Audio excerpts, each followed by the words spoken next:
그러니까요, 바로 하나님 말씀 증거하도록 합니다. 골로새 강의 92번째 시간입니다. 우리는 지난주에 하나님께서 창조하신 인간인 우리가 육신의 눈으로 보고 감지할 수 있는 땅의 것, 즉 모든 이 세상의 만물은 인간이 눈으로 감지할 수 없는 보이지 않는 영역인 하늘, 즉 위의 것 혹은 진리라고 말할 수 있는 것을 담아 놓으셨다, 이렇게 말씀을 드렸습니다. 그러니 하나님께서 잠시 있다가 결국 사라지고 말 우리 눈에 보이는 모든 것은 우리 눈에 보이지 않는 영원한 것을 설명하기 위해서 창조하신 거라고 말씀을 드리는 것입니다. 그래서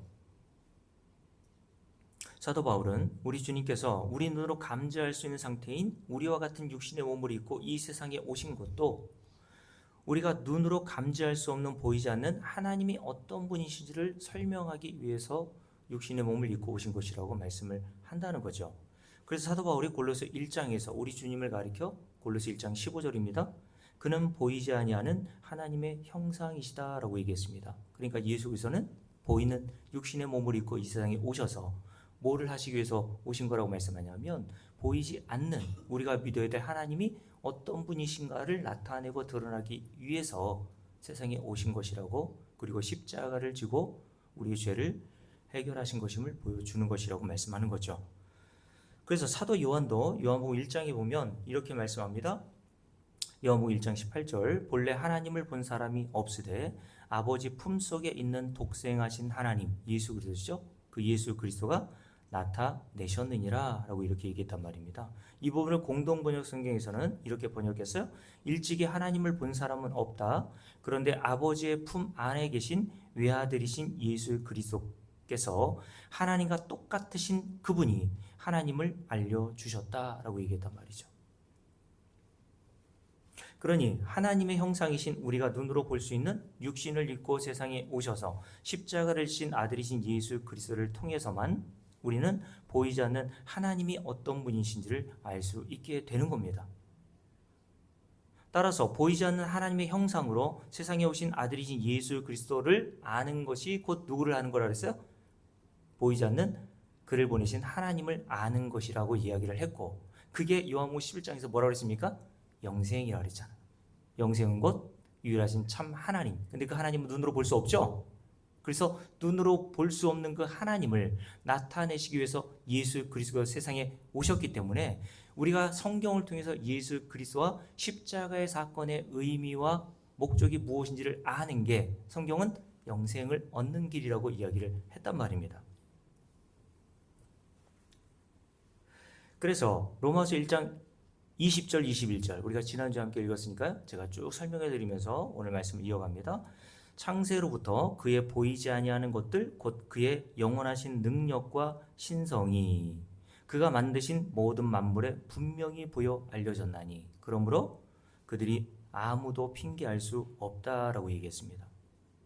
하나님은 인간의 눈으로 볼 수 있고 감지할 수 있는 이 세상 모든 만물 안에 인간의 눈으로 볼 수 없는 그리고 감지할 수 없는 영역인 하나님의 영원하신 능력, 즉 하나님의 전능하심과 하나님의 지혜와 지식, 그리고 하나님의 신성, 이게 뭐라고 했습니까? 하나님의 크신 자비하심과 긍휼하심이 얼마나 대단하고 놀라운지를 이 세상 모든 인간의 눈으로 감지할 수 있는 만물 안에 담아 놓으셨다라고 얘기했어요. 그래서 마태복음 5장에 보면 이런 하나님의 자비와 긍휼하심을 어디에서 볼 수 있다고 말씀을 드렸습니까? 자, 제가 읽어드릴게요. 이같이 한즉 하늘에 계신 너희 아버지의 아들이 되리니 이는 하나님이 그 해를 누구에게? 악인과 선인에게, 불의한 자와 의로운 자에게 비춰주시고 비를 내려주신다라고 얘기했습니다. 이 세상의 해와 그리고 매일처럼 우리에게 필요한 물을 공급해주기 위한 목적으로 내려지는 비는 하나님의 자비하심과 긍휼하심이 얼마나 큰지를 나타내기 위한 모형으로 우리에게 부어주신단 말이죠. 여러분들은 그걸 알아가고 있나요? 그런데 인간은 하나님이 눈에 보이는 만물 안에 담아놓으신 인간의 눈으로 볼 수 없는 위의 것, 이러한 진리를 볼 수 있는 실력이 없습니다. 그래서 모든 인간을 가리켜 성경은 맹인이라고 얘기하는 거예요. 인간은 자신의 눈으로 감지할 수 있는 눈에 보이는 자연 만물의 아름다움만 보고 감탄하지 그 자연 만물 안에 담겨 있는 하나님의 자비와 긍휼하심에 대해서는 감탄하지 못합니다. 그런데 이와 같은 자연 만물과 같은 역할을 주신 것이 우리가 들고 있는 성경이라는 말입니다. 무슨 말입니까? 우리가 지금 들고 있는 이 문자로 기록된 성경, 여기에 글을 모르는 분 거의 없겠죠. 그죠? 근데 글을 배우고 안다고 그래서 성경을 읽는다고 해서 그 성경이라고 하는 문자가 담고 있는 진리를 아는 것이 인간에게는 불가능하단 말이죠. 하나님께서 이 문자로 기록된 성경 안에 눈에 볼 수 없는, 인간의 눈으로 감지할 수 없는 위의 것 그리고 하늘의 것, 하나님이 죄인인 인간을 구원하시기 위한 놀랍고 엄청난 구원의 섭리를 담아 놓으셨는데 인간은 그것을 볼 수 있는 능력이 없는 겁니다. 그래서 이사야서 29장을 한번 볼까요? 이사야서 29장을 한번 펴보십시오. 구약의 성경 이사야서 29장에 보면 우리가 수요일에 한번 찾아봤는데 수요일에 못 나오신 분들을 위해서 이사야서 29장을 한번 보겠습니다. 자, 이런 말씀하셨어요?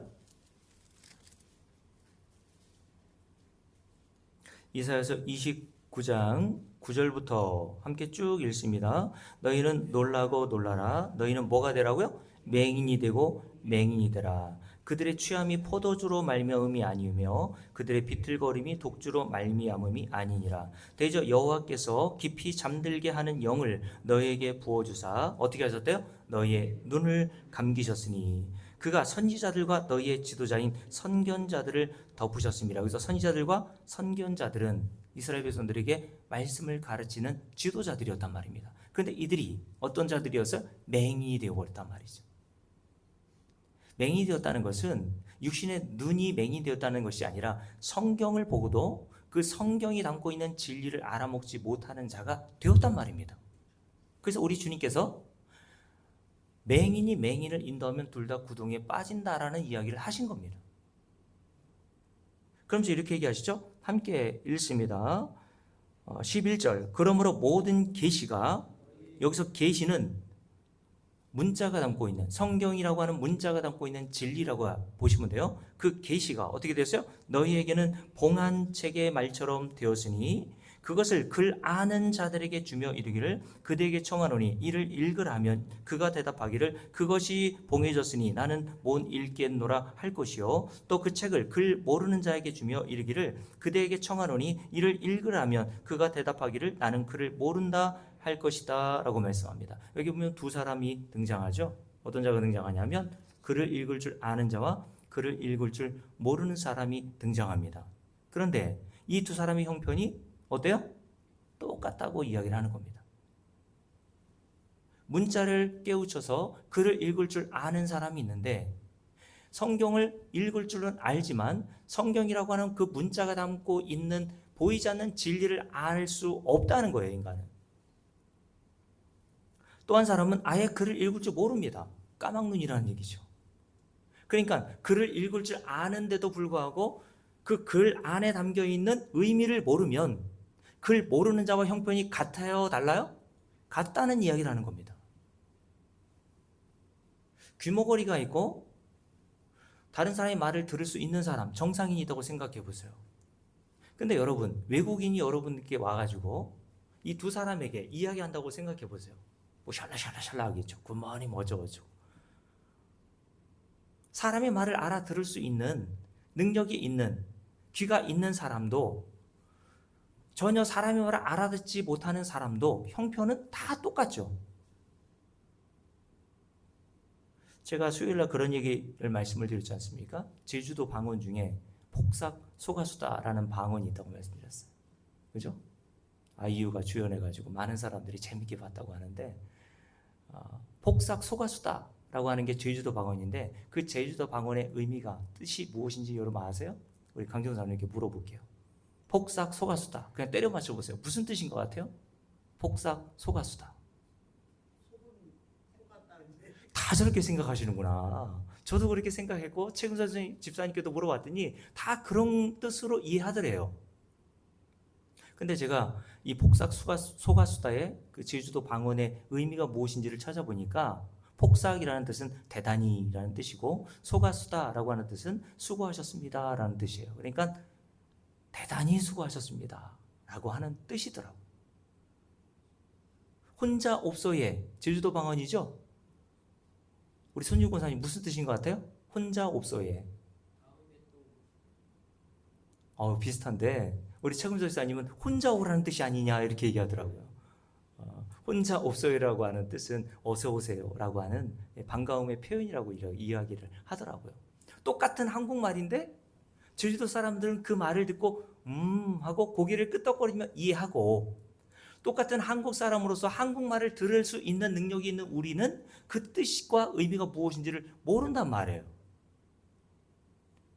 그걸 성경에서는 맹인이요 귀머거리라고 얘기하는 겁니다. 우리가 다 성경을 읽습니다. 성경을 읽고 제가 또 증거하는 복음을 들을 수 있는 다 귀가 있단 말이에요. 근데 인간의 실력과 능력으로는 이 성경이라고 하는 문자가 담고 있는 진리를 알아들을 수 있는 능력이 없고 볼 수 있는 능력이 없단 말입니다. 그래서 이 세상 모든 인간들을 성경은 뭐라고 한다고요? 맹인, 귀머거리라고 얘기합니다. 그래서 우리 주님께서 복음서에 보면 많은 그 병자들을 치유하실 때 누구를 자주 만나시냐면 맹인들을 자주 만나세요. 복음서만 읽어보세요, 여러분. 우리가 새벽에 살펴보고 있는 요한복음 9장이죠. 우리가 지금 살펴보고 있잖아요. 9장에서도 주님께서 어떤 병자를 만나시냐면 날 때부터 맹인된 자를 만나셔서 그의 눈을 뜨게 하시는 기적을 행하신단 말이에요. 인간은 날 때부터 맹인이란 말입니다, 여러분. 성경의 문자는 다 읽을 수 있어요, 글만 배우면. 근데 그 문자가 담고 있는 진리는 인간의 실력과 능력으로 못 알아먹는 게 정상이라니까, 여러분. 다른 종교는 인간의 수행과 고행으로 진리를 알 수 있다고 이야기합니다. 근데 기독교만은 그렇게 얘기 안 해요. 인간이 어떤 수행과 고행과 노력을 한다 해도 하나님의 말씀이 이 성경의 의미와 진리를 알 수 없다고 얘기해요.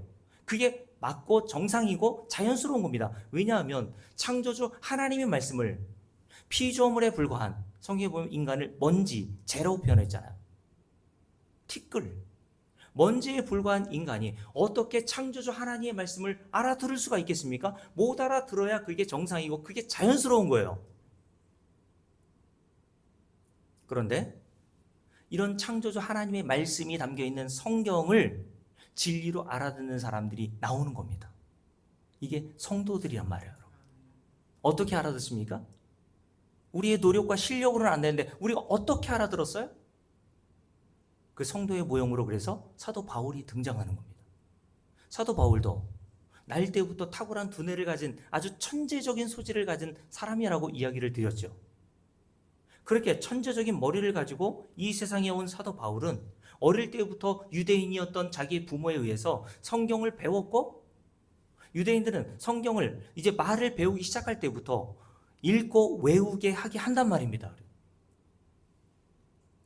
그래서 지금도 그런지 모르겠지만 제가 옛날에 유대인의 학습법이라고 하는 책을 읽어보니까 유대인들은 초등학교에 들어가면요 오전 시간 내내 율법을 공부하고 그 나머지 오후 시간에 세상 공부를 한다고 이야기하더라고요.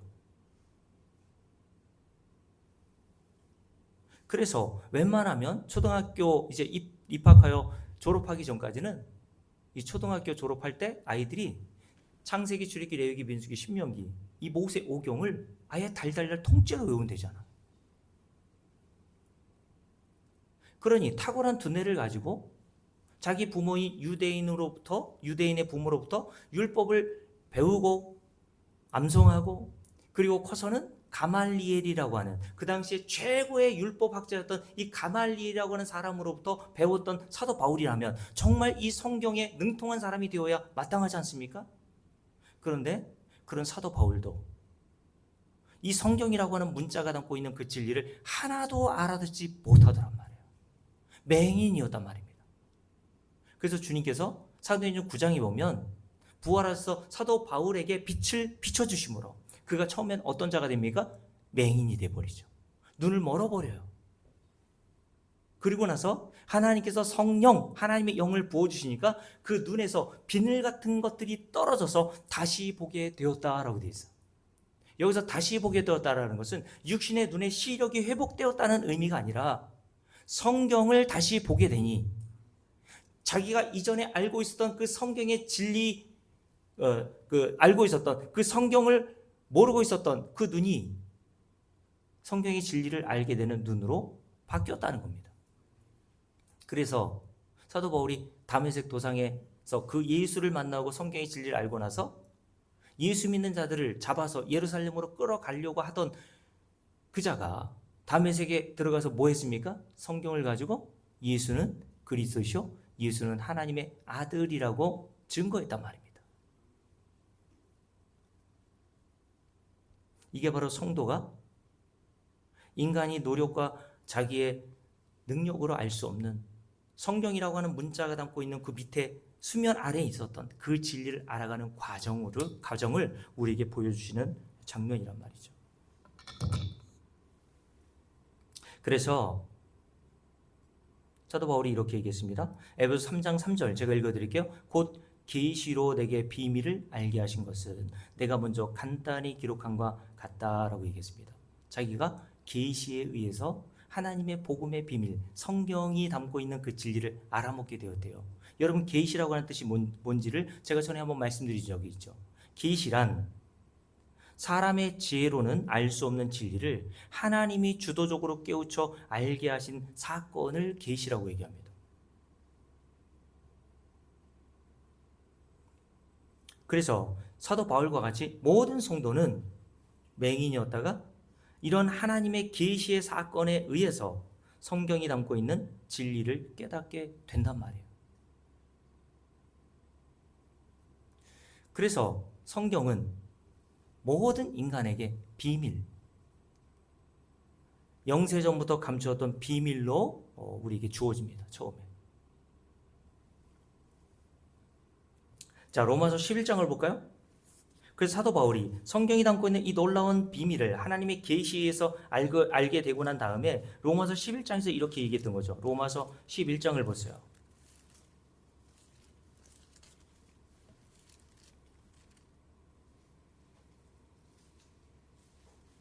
자, 로마서 11장 보시면 25절 함께 읽을게요. 함께 읽습니다. 형제들아, 너희가 스스로 지혜 있다 하면서, 여기 보면 줄을 그어놓으세요. 뭐라 했습니까? 이 신비라고 했습니다. 우리가 들고 있는 이 성경, 개역 개정판 이전에 나온 개역 한글판 성경에서는 비밀이라고 표현했습니다. 거기다 써놓으세요. 신비, 비밀이라는 뜻입니다. 비밀은 secret. 비밀이라는 뜻이 무슨 말이냐면 어떤 자에게는 알려졌지만 어떤 자에게는 알려지지 않은 걸 비밀이라고 얘기한다고 말씀드렸죠. 그래서 제가 예를 들어 설명드렸잖아요. 저희 집 이제 들어갈 때 현관 번호에 그 비밀번호를 딱 치고 들어가거든요. 6자리인가 그래요. 아는 분 한번 손 들어보세요. 빨리 바꾸게. 누구나 알고 있으면 그거 비밀입니까? 비밀이 아닌 거죠. 아는 사람은 알고 모르는 사람은 모르는 게 비밀이에요. 성경은 비밀이란 말입니다. 신비라는 말입니다. 아는 사람만 이 성경을 통해서 진리를 알아먹는단 말입니다. 그러면서 이렇게 얘기합니다. 그 신비를 너희가 모르기를 원하지 않는다. 이게 고건법이라 그랬죠. 말을 비틀어서 강조하는 용법. 너희들이 정말 이 신비가 뭔지를, 이 비밀이 뭔지를 너희들이 정말 내가 알기를 원해 라고 이야기를 했단 말이에요. 그러면서 이렇게 얘기하죠. 원하지 아니하노니, 여기도 이 신비라고 돼 있네요. 비밀이라고 다시 쓰세요. 이 비밀은 이방인의 충만한 수가 들어오기까지 이스라엘의 더러는 우둔하게 된 것이라 라고 얘기하면서 쭉 비밀을 이야기하면서 사도 바울이 결국 그 비밀을 깨닫고 탄성을 지릅니다. 뭐라고 탄성을 지르냐면 33절을 볼게요. 자, 33절입니다. 함께 읽을게요. 깊도다 하나님의 지혜와 지식의 풍성함이여. 하나님의 이 성경은 하나님의 지혜와 지식의 모든 보화가 담겨 있단 말이에요. 그래서 제가 여러분께 말씀드렸잖아요. 성경 이외에 다른 곳에서 하나님의 말씀을 들을 필요가 없다니까 여러분. 무슨 꿈에서 환상에서 하나님의 말씀을 들으려고 하는 모든 시도는요, 성경을 믿지 못하는 겁니다. 어떤 목사들이 유튜브에 나와가지고 어떤 사람에 대해서 꿈 해몽을 해준다, 하나님의 말씀을 대언해준다, 솔직히 별의별 짓들을 다 하고 있어요. 여러분, 하나님의 말씀은 성경으로 족한 겁니다. 성경으로 충분한 거예요. 성경 이외에서 하나님의 말씀을 들으려고 할 필요가 없단 말입니다, 여러분. 그래서 사도 바울이 뭐라고 했다고요? 이 진리를 깨닫고 나서 깊도다, 이게 탄성입니다. 깊도다, 하나님의 지혜와 지식의 풍성함이요. 그러면서 이렇게 얘기하죠. 그의 판단은 헤아리지 못할 것이며 그의 길은 찾지 못할 것이로다. 인간이 바로 이렇단 말입니다. 인간은 하나님이 성경에 담아 놓으신 그 진리, 비밀, 신비를 알아먹을 능력이 없단 말이에요. 그 신비, 그 진리가 뭡니까, 여러분? 뭘 깨달았다는 거예요? 함께 읽어봅니다. 자, 30절 말씀부터 함께 읽을게요. 함께 읽습니다. 너희가 전에는, 여기서 너희는 이 편지를 받아보기를 수신자인 로마에 있는 그리스도인이겠죠. 이방인들로 구성되어 있으니까 이방인들을 얘기하는 거죠. 저와 여러분과 같은 이방인들. 너희는 전에는 어땠어요? 하나님께 순종하지 아니하더니 이스라엘이 순종하지 아니함으로 이제 줄을 그어 놓으세요. 뭐를 입었다고요? 긍휼을 입었는지라. 유대인이나 이방인이나, 율법을 받은 유대인이나 율법을 받지 못하던 이방인들이나 다 똑같이 하나님의 말씀에 순종하지 아니하는 상태였어. 그러면서 이렇게 이야기하는 거죠. 그러니 이런 순종하지 아니하는 자들이 어떻게 구원과 영생을 얻을 수 있겠니? 이유는 딱 한 가지야. 하나님의 긍휼 덕분인 거야. 이게 성경 전체에서 말하는 진리, 메시지라니까, 여러분. 그러면서 또 이렇게 얘기하죠. 함께 읽습니다. 31절. 이와 같이 이 사람들이 뭐 하지 않았다고요? 순종하지 아니하니 이는 너희에게 베푸시는 무엇으로? 긍휼로 이제 그들도 긍휼을 얻게 하려 하심이라. 하나님이 모든 사람을 순종하지 아니하는 가운데 가두어 두심은 모든 사람에게 뭐를 베풀려고 하신다고요? 긍휼을 베풀려 하심이로다라고 말씀하세요. 긍휼 계속 긍휼에 대해서 이야기해요. 그러니까 성경 전체가 하나님의 긍휼하심과 자비하심이 어떠한지를 우리에게 설명해 주시기 위한 도구로 여러 인물도 등장하고 제사와 번제도 드리라고 한 것이고 절기도 지키라고 하신 것이고 안식일도 지켜내라고 하신 거란 말입니다. 그리고 수많은 율법, 십계명을 비롯한 율법을 주신 거예요. 그래서 뭘 깨달으라고요? 너는 그 율법을 하나님이 요구하시는 대로 순종할 능력이 없어. 하나님이 율법을 주시고 약속하셨죠. 너희들이 이 율법을 하나도 지키지 못하는 상태가 아니라 다 지켜 행하면 너희에게 영생과 구원과 복을 주시겠다고 얘기하셨어요. 이게 신명기 28장, 29장, 30장까지의 말씀이잖아요. 여러분들이 좋아하잖아고 말씀드렸잖아요. 너희들이 이 계명을 다 지켜 행하면 들어가도 복, 나와도 복, 떡 반죽 그릇이 복을 받고 네 자식은 머리가 될지언정 꼬리가 되지 않고, 이런 말씀들을 얼마나 좋아합니까? 그런데 여러분, 문제가 있죠. 우리가 하나님 주신 율법을 완벽하고 완전하게 하나님이 요구하시는 수준으로 순종할 수 있는 능력이 있습니까? 없단 말입니다, 여러분. 그걸 알고 인간의 능력과 인간의 노력으로는 안 되니까 하나님의 긍휼하심과 자비하심 이외에는 인간이 구원과 영생을 얻을 소망이 없음을 깨달아 알라고 성경을 주셨단 말이에요. 그런데 사도 바울이 그 이전에는 몰랐단 말입니다. 그래서 성경이라고 하는 문자가 담고 있는 진리를 모르니까 그 문자 겉껍데기만 가지고 판단해서, 아, 하나님은 이렇게 하라고 하셨으니까, 안식일을 지키라고 하셨으니까, 안식일 날은 일하지 말라고 하셨으니까 39가지 인간이 하지 말아야 될, 성경에도 나오지 않는 그 금령까지 지켜냈단 말입니다. 그게 잘하는 짓인 줄로 생각한 거예요. 그리고 하나님이 요구하시는 절기와 제사를 지키기에도 얼마나 열심을 냈습니까? 그게 하나님이 이 문자를 통해서 자기에게 순종하라고 하신 말씀하신 내용으로 이해한 겁니다.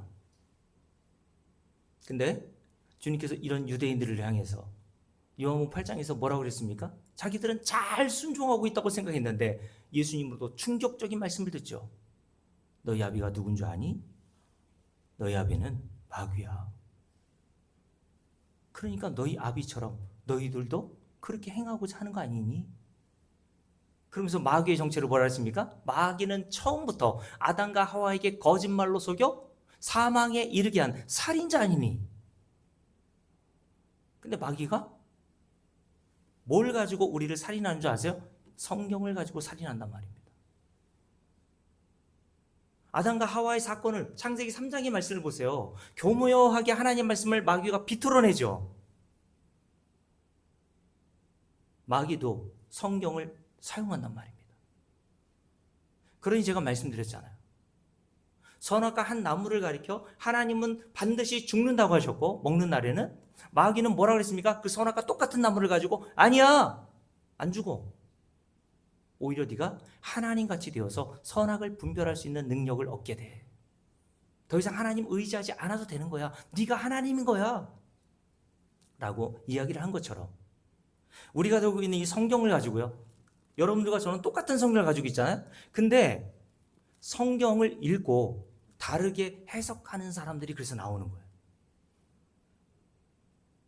그래서 지금도 강단에서 목사들이 말씀대로 순종하라고 얘기하면서 성경의 몇 가지를 순종할 목록을 제시하지 않습니까? 요거 순종하면 요렇게 복을 받아.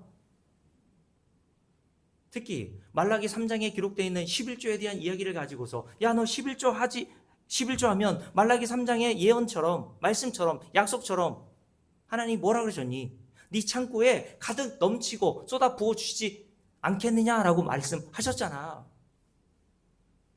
그러니까 너는 복을 받지 못하는 이유는 그거 안에서인 거야 라는 식으로 가르친단 말이죠.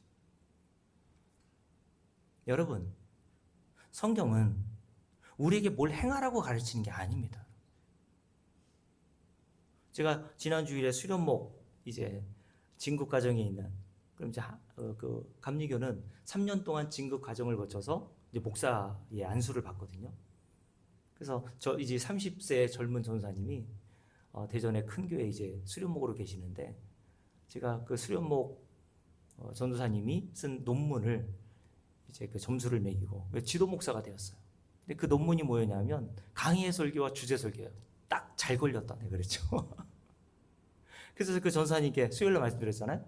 그 선생님께 물었습니다. 전사님, 논문을 잘 쓰셨던데 제가 한 가지만 물어봅시다. 설교는 뭡니까?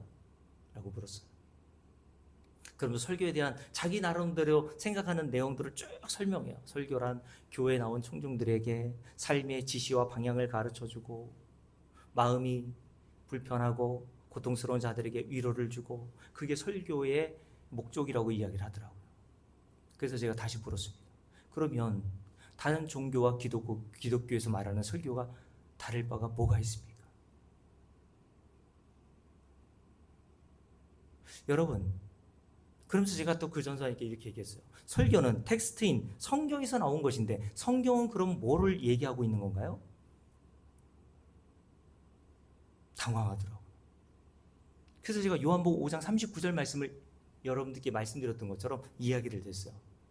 전사님, 요한복음 39장에 보니까 5장 39절에 보니까 우리 주님께서 이렇게 말씀하셨더라고요. 이 성경이 곧 내게 대하여 증언하는 것이다.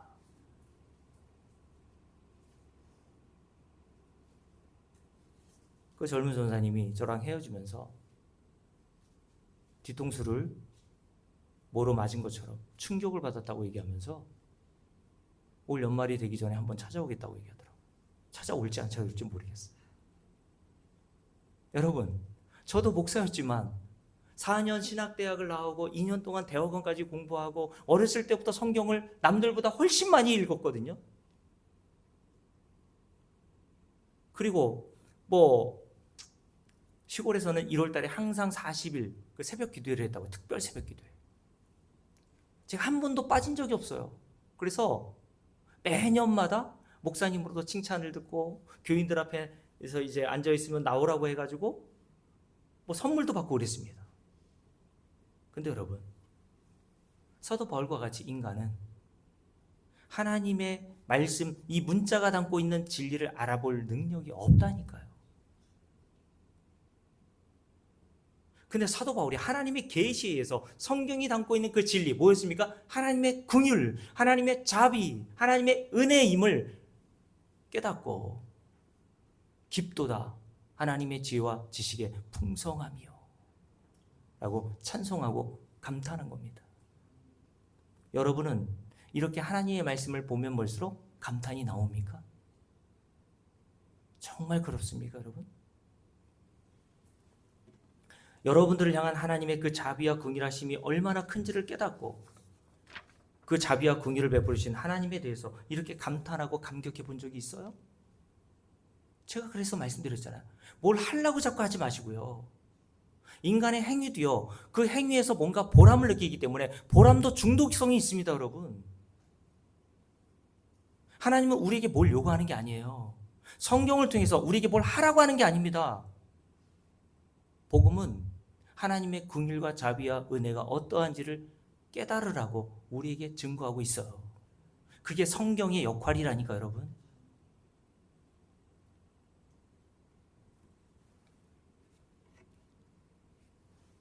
그래서 사도 바울도 디모데전서 1장에서 뭐라고 그랬습니까? 디모데전서 1장 한번 볼까요? 디모데전서 1장. 사도 바울이 디모데전서 1장은 이제 노년에 이르러서 거의 성화의 절정에 다다랐을 때 이런 이야기를 한 겁니다. 디모데전서 1장입니다. 함께 읽습니다.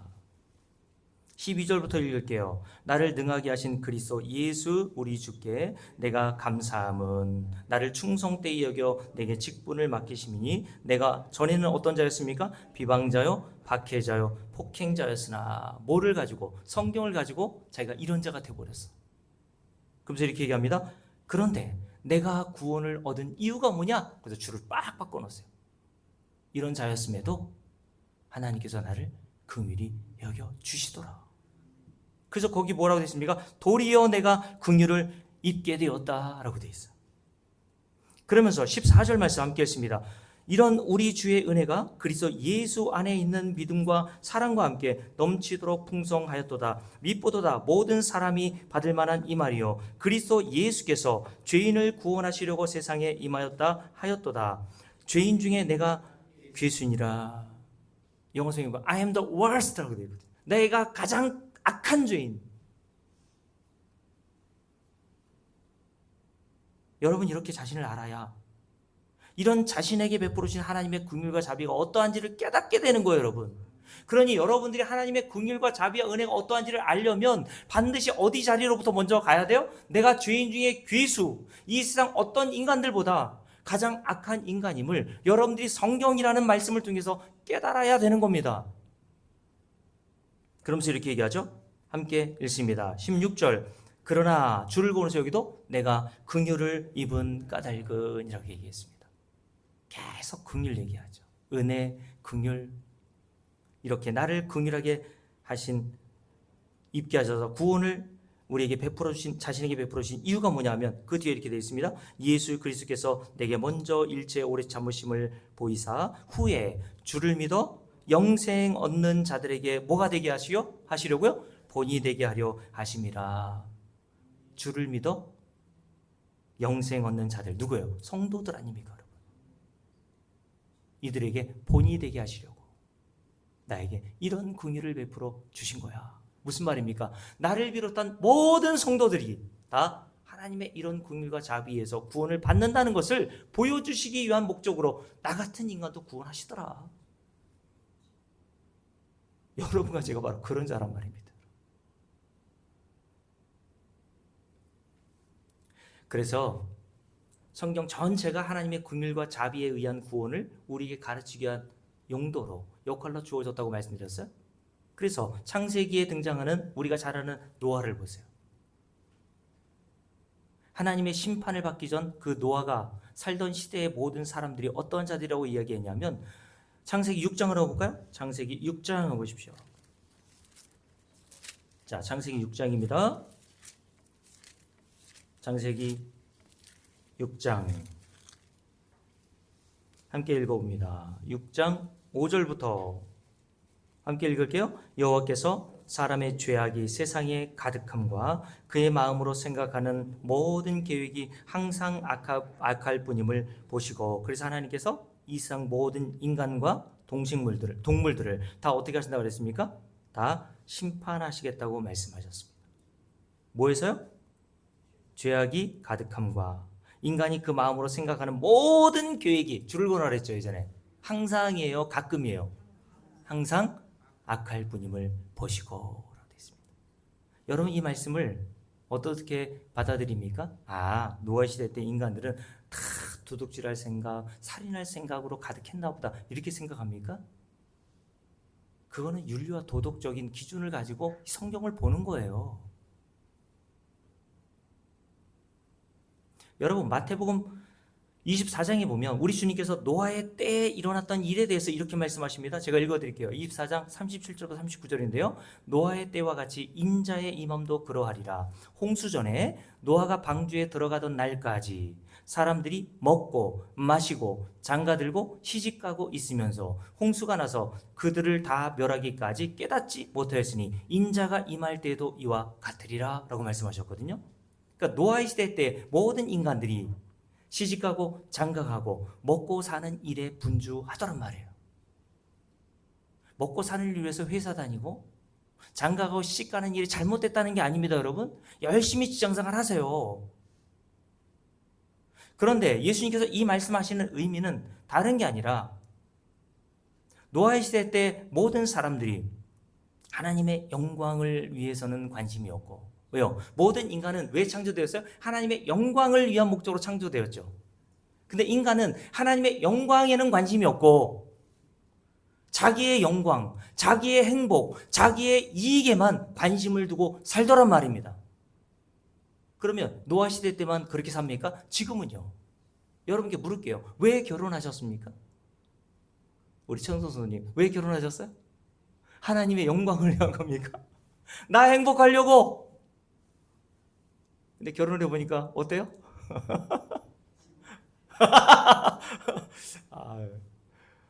제안한테 물어보지 마세요. 여러분, 인간이라는 존재는요, 다 자기 중심이에요. 자기를 위해서 산단 말입니다. 노아의 시대 때나 지금 시대 때나 모든 인간은 똑같은 생각을 하고 살아요. 이 세상에서 어떻게 하면 잘 먹고 잘 살까에 모든 인생의 포커스를 맞추고 몰두하며 사는 게 인간의 마음 아닙니까, 여러분? 하나님의 영광에는 관심이 없죠, 우리는. 내 영광, 내 자존심이 먼저인 거예요. 그래서 여러분, 교회에서도 우리는 뭘 위해서 기도해 왔고, 뭘 위해서 헌금해 왔습니까? 뭘 위해서 철야해 왔어요? 뭘 위해서 금식해 왔습니까? 다 자기를 위해서 한 게 아니에요, 여러분.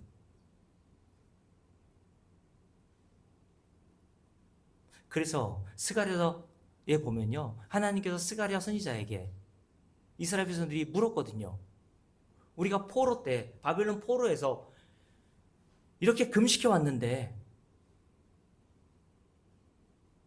더 금식해야 합니까? 라고 물었더니 우리 주님께서 그 스가랴 선지자를 통해서 뭐라고 말씀하셨냐면, 야, 너희들이 금식한 게 누구를 위해서 한 거니? 나를 위해서 한 거야? 너희를 위해서 한 거잖아.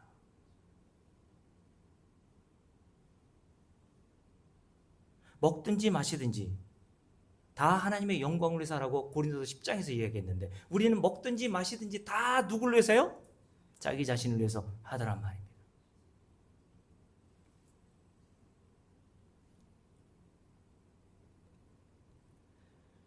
여러분, 고린도서 13장에 보면 사랑에 대해서 이렇게, 사랑은 오래 참고, 사랑은 온유하며, 사랑은 승리지 아니하며, 사랑은 자기의 유익을 구하지 않는데요. 여러분, 언제 승질냅니까? 우리 손준 권사님 물을게요. 언제 승질나요? 하나님이 영광을 받지 않으실 때 승질나는 게 아니라 내 자존심이 상하면 승질나죠. 저도 똑같아요. 인간은 자기의 유익을 구합니까? 아니면 다른 사람의 유익을 구하며 삽니까? 자기의 유익이 먼저예요. 사랑은 자기의 유익을 구하지 않는다고 했어요. 근데 인간은 자기의 유익만 구하며 살아요. 여러분이 제가 전에도 말씀드렸잖아요. 교회에서 뭘 하고 안 하고를 선택할 때 그 기준이 뭡니까? 정말 하나님의 영광인 거예요? 정말 타인, 성도들의 유익을 위한 목적으로 그 기준으로 그걸 하기도 하고 하지 않기도 합니까? 말로는 남편 핑계, 자식들 핑계 대지만 사람이 저도 알겠던데요. 왜 그거 안 하는지?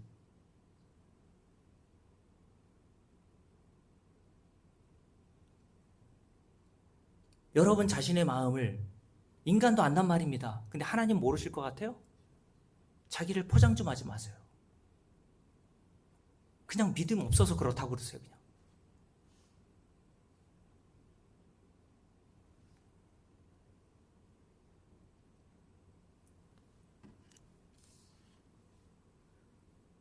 자기 자신을 포장하는 게 인간이란 말입니다. 그래서 그게 자기 자신의 사랑이잖아요. 자기를 어떻게 해서든지 포장해서 남에게 좀 그럴듯한 모습으로 보이려고 하는 인간의 본성. 그래서 남편 핑계도 대고 자식 핑계도 대보는 겁니다. 이게 아담과 하와가 죄를 짓고 나서 자기 스스로 무화과 나무 잎을 엮어서 자기의 수치와 죄를 가리려고 하는 노력들이라니까요. 인간의 속은 다 이렇습니다. 여러분. 계획하는 게 항상 악해요. 여러분 인정하세요? 그런 자신을 보고 한탄하며 부끄러워하며 회개하란 말입니다, 여러분. 그래서 지난 주일에 우리 조인혁 사장님 오셨는데 조인혁 사장님 이제 방문할 때 이런저런 얘기 나누면서 우리 감사하게도 송문혁 집사님하고 고재인 집사님이 함께 동의하셔서 감사하고 우리 천소 선생님이 함께 하셔서 감사한데 이런저런 저런 얘기하다가 우리 고재인 집사님이 남편 이제 송문혁 집사님에게 대뜸 이렇게 얘기하더라고요. 회칠한 무덤이라고. 저한테 얘기하는 것 같더라고요. 모든 인간은 회칠한 무덤과 같이 옛날이 아니죠. 이 예수님 시대 때 무덤은요 우리처럼 이 봉분이 아니라 이 평토장이었거든요. 그러니까 율법에 의하면 죽은 자들과 접촉하는 걸 부정하다고 얘기했거든요. 그래서 무덤에다가 흰 흙가루를 칠해놨단 말입니다. 거기 가까이 오지 말라고. 근데 주님께서 그렇게 예수님 당시에 거룩해 보이고 성경도 잘 알고 유대인들에게 성경을 가르치던 바리새인과 서기관들에게 뭐라고 하셨는지 아세요? 이 회칠한 무덤과 같으니라고. 너희 그 속에는 방탕과 음란이 가득하다. 인정합니까, 여러분? 이게 우리란 말입니다, 여러분. 그러니 노아 시대 때 인간들이 그런 악한 생각, 계획만 가지고 살았던 게 아니라 우리와 똑같은 인간이었단 말이에요, 여러분. 근데 거기에 누구도 포함되어 있어요? 노아도 포함되어 있었던 겁니다. 노아는 아니고가 아니라 노아도 그런 똑같은 악한 계획을 가지고 있었단 말이에요. 다른 인간들과 다를 바가 없었습니다. 근데 어떻게 노아가 구원받았습니까? 함께 읽어볼게요. 자, 거기 이유가 등장하죠. 8절 말씀 함께 읽습니다. 그러나 노아는 여호와께 뭐를 입었어요? 은혜를 입었더라. 그게 자비와 하나님의 긍휼하심을 입었다는 뜻입니다. 다 멸망마다 마땅한 인간들인데 거기에 노아도 포함되어 있어요. 저와 여러분들 다 포함되어 있는 겁니다. 근데 하나님이 노아를 택하셔서 자비와 긍휼을 베풀어 주심으로 그 심판에서 구원해 내시더라. 그래서 저와 여러분이 구원받은 겁니다, 여러분. 그 진리를 성경을 통해서 깨달아 알아먹으라고 하나님이 저를 이 강단 위에 세우셨고, 강단에 세워진 저는 여러분들에게 주구장창 여러분의 삶의 비결이라든가 기도의 비결이라든가 인생의 서세술을 배우게 하기 위해서 제가 쓴 게 아니라 매주마다 여러분들께 이런 우리가 하나님의 긍휼과 자비가 없으면 구원에 이를 자격이 없음을 깨달아 알게 하시려고 저를 세우고 여러분들을 오늘도 불러 모으신 거란 말이에요.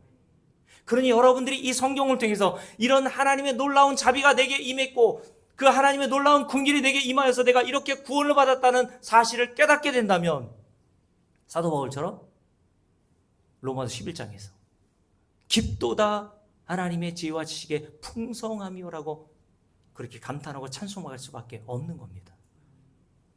여러분 노아만 그렇습니까? 시간이 없습니까? 간단간단하게 짚고 넘어가야 되겠네요. 창세기에 기록되어 있는 롯도 마찬가지죠. 아브라함의 조카 롯도 어떻게 해서 구원받았습니까? 창세기 18장을 보세요. 자, 19장입니다. 창세기 19장 18장에 보면 먼저 이런 내용이 나오죠. 소돔과 고모라를 하나님께서 심판하시겠다라고 아브라함에게 먼저 알려주세요.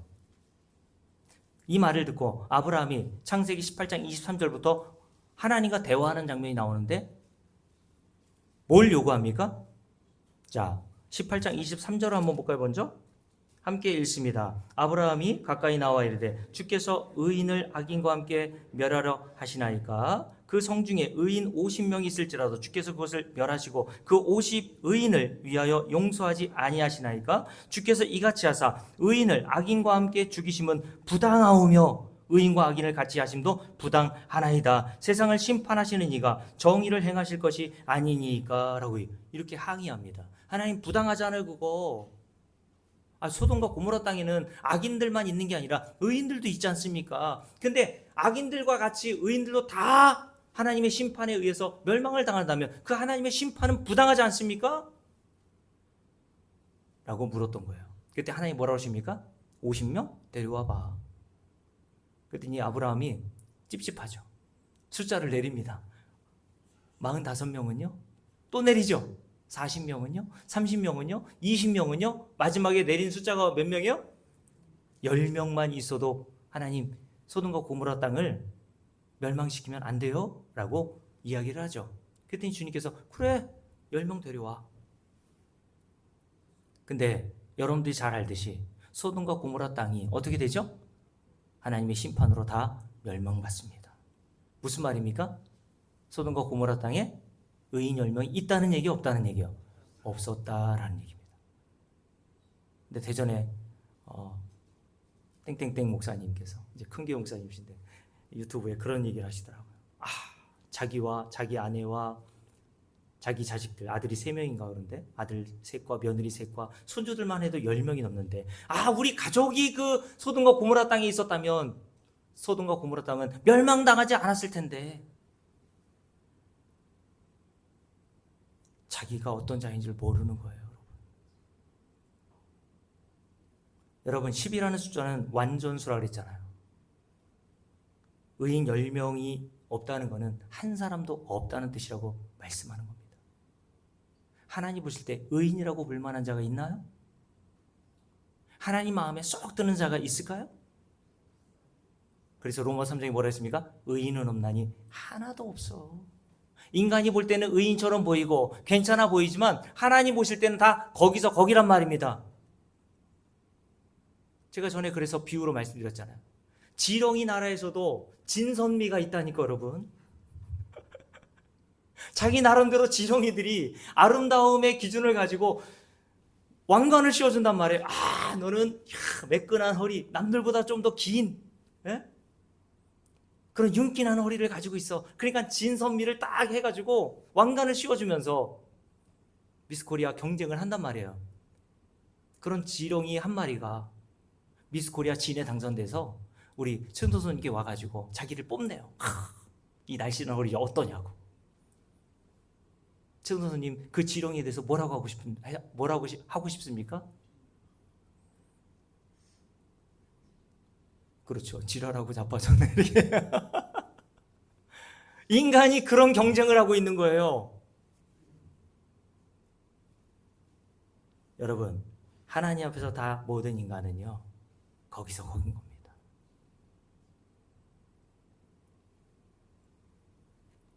그래서 한 사람도 의인이 없으므로 소돔과 고모라 땅이 다 멸망을 당해야 마땅한데 어떻게 롯과 그의 두 딸과 아내가 그 소돔과 고모라 땅에서 구원을 받아 나옵니까?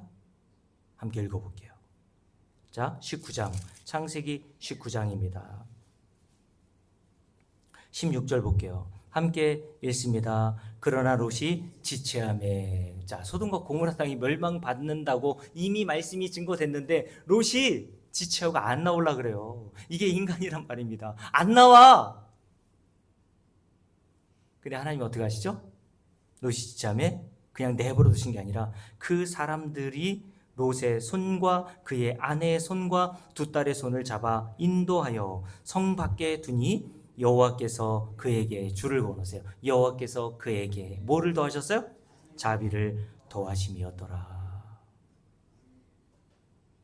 하나님이 이런 인간들에게도 자비와 긍휼을 베풀어 주셔서 롯이 소돔과 고모라 땅에서 나오지 않으려고 발버둥 칠 때 하나님의 그의 두 손을 이끌고 멸망받을 그 세상으로부터 끌어내 구원해 내시더라는 거예요. 이게 구원이라니까 여러분. 저와 여러분은 세상이 뭔지 진리가 뭔지 몰랐단 말입니다. 그런 저와 여러분의 손을 붙들고 멸망받을 이 세상으로부터 끌어내시는 거예요. 그래서 저와 여러분 이 자리에 있게 된 겁니다. 여러분, 예수가 누군지 여러분 아셨어요? 복음이 뭔지 아셨습니까? 모르고 살다가 영원히 멸망당해 마땅한 저와 여러분을 하나님께서 손을 붙들고 그 세상 밖으로 이끌어내신 겁니다. 내가 잘나서가 아니라 하나님의 자비가 크시기 때문에.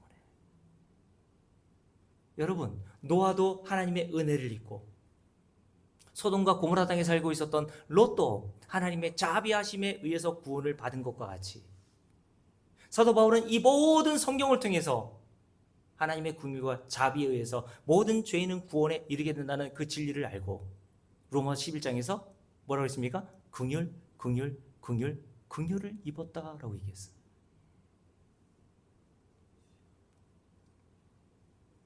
성도는 성경을 통해서 이 진리, 즉 하나님의 긍휼과 자비가 없으면 자신이 구원에 이를 수 없다는 사실을 더욱 깨달아 가는 겁니다. 그 긍휼과 자비가, 하나님의 긍휼과 자비가 나타나는 곳이 어디라 그랬어요? 십자가라 그랬잖아요.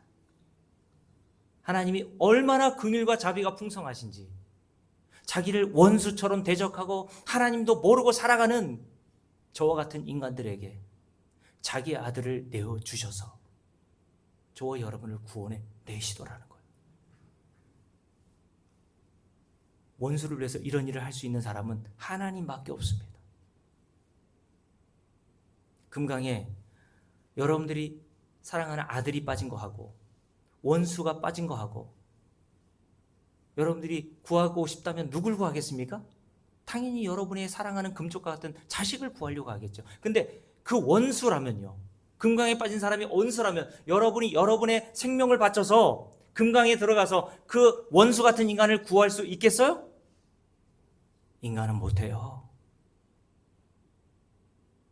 경배보사 아시잖아요. 교회 생활하면서도 원수가 아니라 좀 마음에 안 드는 사람 사랑하는 게 얼마나 어렵습니까, 여러분?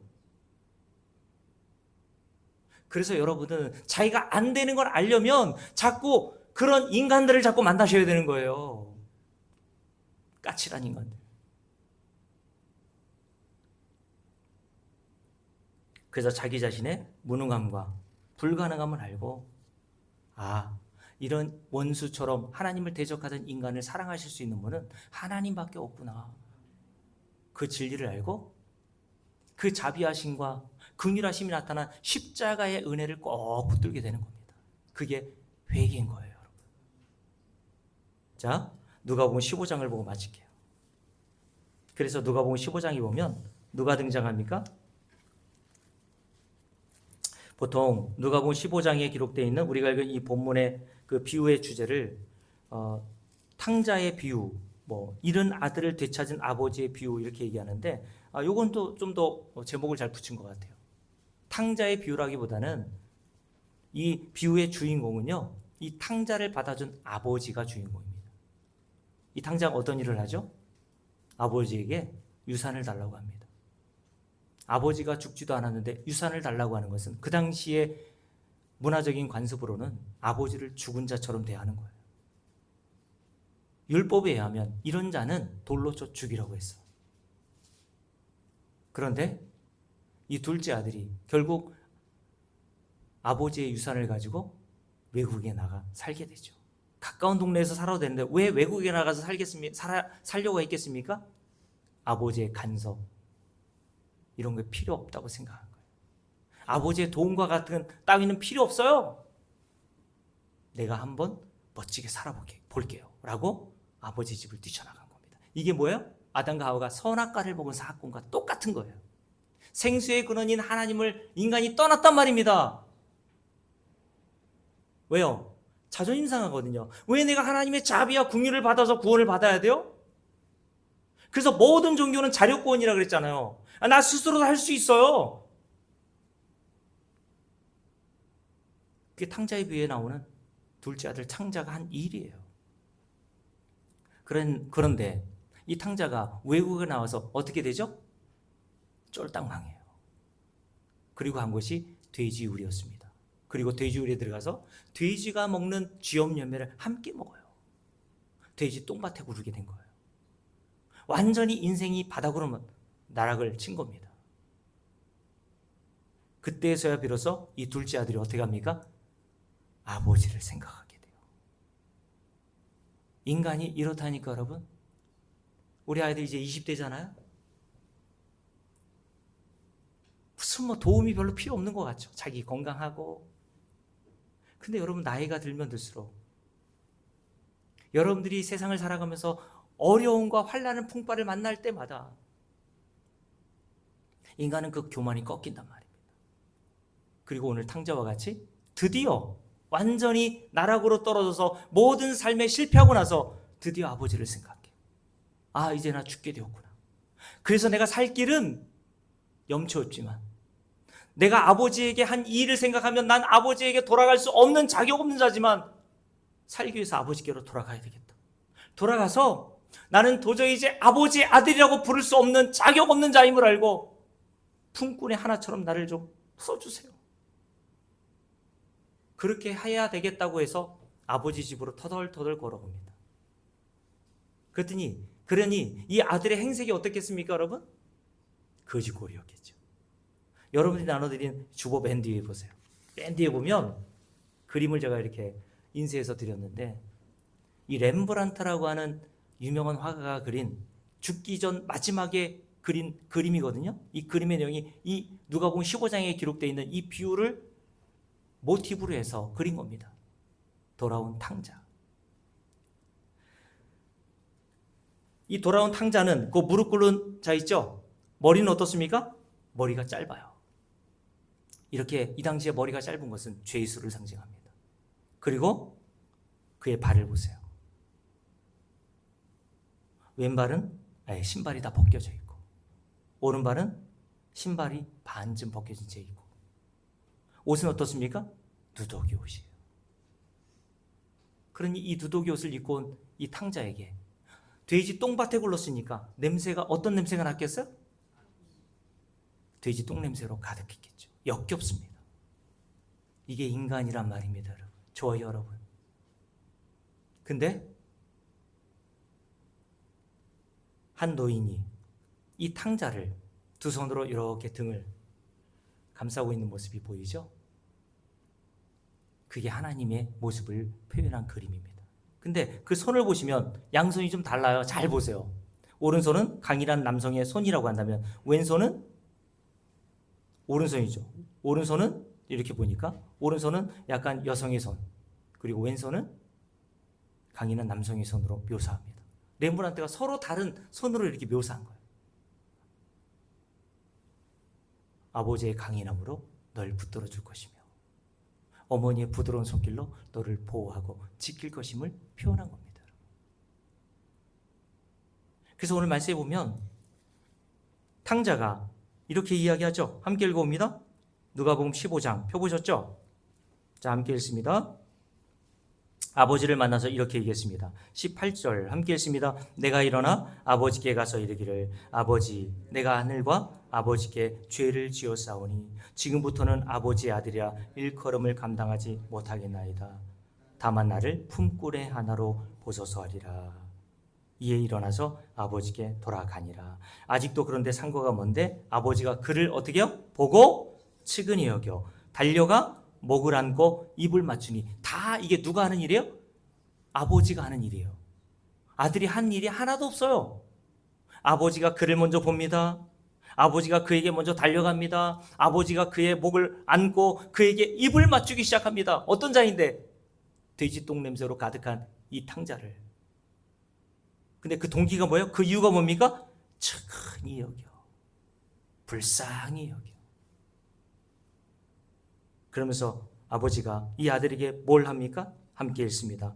22절, 아버지는 종들에게 이르되 제일 좋은 옷을 내어다가 입히고 손에 가락지를 끼우고 발에 신을 신기라. 그리고 살찐 송아지를 끌어다가 잡으라. 우리가 먹고 즐기자. 이 내 아들은, 성도인 저와 여러분, 죽었다가 다시 살아났으며 내가 잃었다가 다시 얻었노라 하니 그들이 즐거워하더라. 이게 뭡니까? 이게 회개란 거예요. 그래서 그 앞부분에 보면 이르 드라크마의 비유, 잃은 양의 비유, 맨 마지막에 회개라는 단어가 나오는 겁니다. 회개가 뭔지 아세요? 나는 하나님의 이런 구원을 얻을 자격과 은혜가 없음을, 자격과 조건이 안 되는 자임을 알고 하나님의 긍휼과 자비하심에만 소망을 두는 것이 성경에서 말하는 회개인 겁니다. 정말 여러분 회개했습니까? 냄새나고 부정한 저와 여러분을 하나님께서 왜 이렇게 받아주셔야 합니까? 하나님의 자비, 하나님의 긍휼 덕분임을 여러분들이 깨닫게 되기를 주의 이름으로 축복합니다. 우리 함께 주의 은혜의 힘을 우리 찬송할까요? 그래서 성도는 이 세상에서 하나님의 긍휼과 자비밖에 없음을 깨닫게 하시기 위해서 세상의 모든 소망을 다 빼앗아 버리시는 겁니다. 둘째 탕자처럼 세상에서 다 빼앗기게 하시는 거예요. 내가 가지고 있었던 자신감, 내가 의지했던 모든 것들을 하나님께서 빼앗으시고 하나님의 자비와 긍휼만을 굳게 붙들게 하시는 겁니다.